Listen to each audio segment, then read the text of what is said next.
Our children are our future.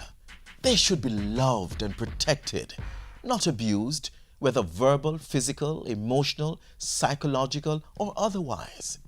When we abuse our children, we are negatively impacting the future of this great nation.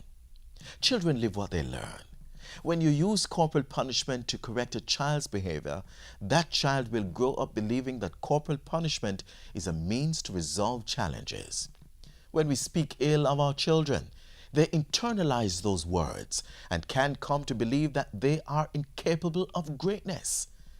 That's not the Jamaica we want for our children.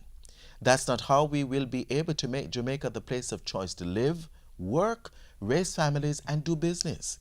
So, the next time our children act in a manner that's not consistent with our beliefs, instead of reacting in anger or disappointment, we should all try speaking with our children and finding alternative methods of correcting the wrong.